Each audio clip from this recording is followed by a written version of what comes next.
Briana, Saya Vira, Hadir Bu. Oke, karena kemarin membahas mengenai transaksi keuangan, ada yang tahu nggak contoh transaksi keuangan itu apa aja? Tiga. Saya Bu, Contohnya seperti apa? membeli laptop. Oke, itu termasuk akun apa ya? Akun perlengkapan Bu. Oke, benar. Tuh. Oke, itu akan bertanya lagi kalau untuk pembelian bolpen, terus pensil, buku itu termasuk akun apa? Ada yang tahu? Saya akun peralatan. Oke, benar sekali Mbak Briana, itu termasuk dengan akun perawatan. Untuk selanjutnya kita masuk ke materi inti, yaitu materi mengenai persamaan dasar akuntansi. Sebelumnya Ibu akan menjelaskan mengenai tujuan pembelajaran kita hari ini. Yang pertama, peserta didik dapat memahami transaksi dalam persamaan dasar akuntansi. Yang kedua, peserta didik dapat menganalisis kasus transaksi dalam akuntansi di sebuah perusahaan. Oke, kita hari ini akan membahas mengenai persamaan dasar akuntansi. Di sini ada yang tahu nggak persamaan dasar akuntansi itu apa? Saya Oke, Mbak Briana apa? hubungan debit kredit. Oke, benar sekali. Untuk lebih detailnya, saya jelaskan di sini. Pengertiannya yaitu hubungan antara aset, kewajiban, dan ekuitas pemilik dari sebuah bisnis. Untuk setiap transaksi, total debit sama dengan total kredit.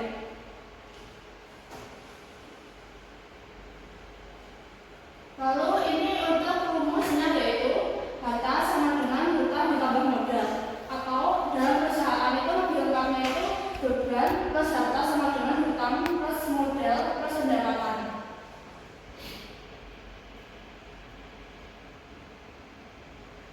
Ini adalah unsur-unsur dari rumus persamaan dasar akuntansi.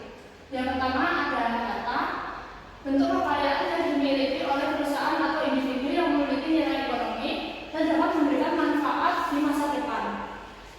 Di sini ada yang tahu contoh-contoh dari harta? Kas Bu. Oke, benar sekali, ada kas, ada piutang, ada wesel. Untuk selanjutnya adalah utang, suatu pinjaman dana untuk tunai atau surat berharga yang digunakan untuk membeli barang jasa. Yang ketiga ada modal, hak milik perusahaan yaitu selisih aktiva dan kewajiban yang ada. Dengan demikian tidak merupakan nilai jual dari perusahaan. Yang keempat ada pendapatan, penghasilan yang timbul dalam pelaksanaan aktivitas entitas yang biasa. Yang kelima ada beban, penurunan manfaat ekonomi atau jasa dalam periode pelaporan yang menurunkan ekuitas. Selanjutnya ada manfaat dari persamaan dasar akuntansi. Yang pertama dapat digunakan sebagai sumber catatan. Yang kedua, acuan dalam pemeriksaan saldo. Yang ketiga, alat untuk mengoreksi akuntansi. Selanjutnya kita akan membahas pengaruh transaksi keuangan terhadap persamaan akuntansi.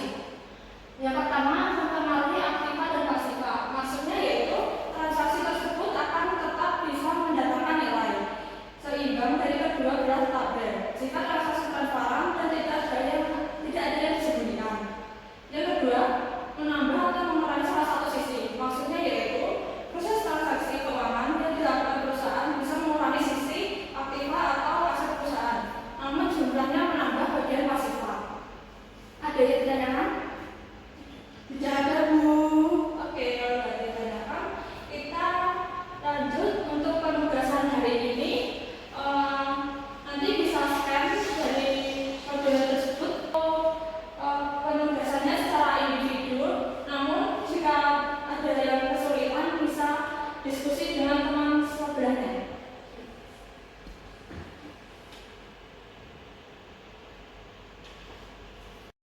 Oke, gimana? Anak sudah selesai? Sudah.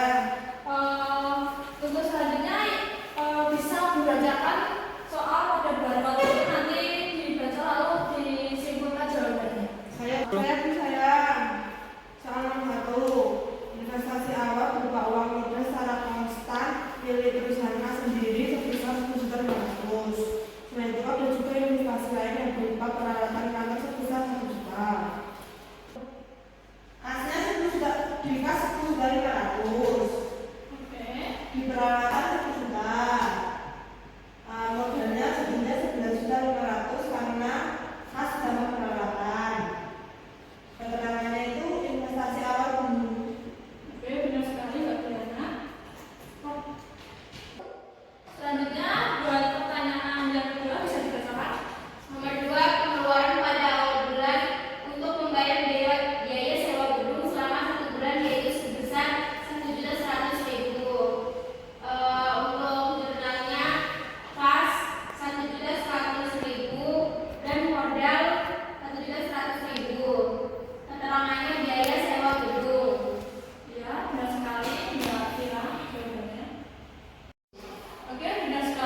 Mbak Briana dan Mbak Vira tadi, aktiva dan pasifa harus seimbang. Dan jawabannya itu sebesar 10.400.000.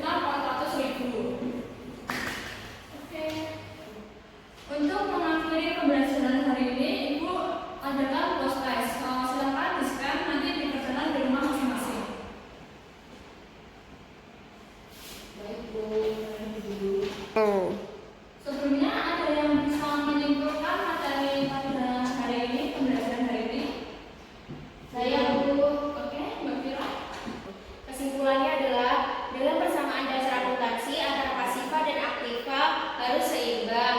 Dengan rumus yang sudah ditetapkan, harta ditambah beban sama dengan utang ditambah modal ditambah pendapatan.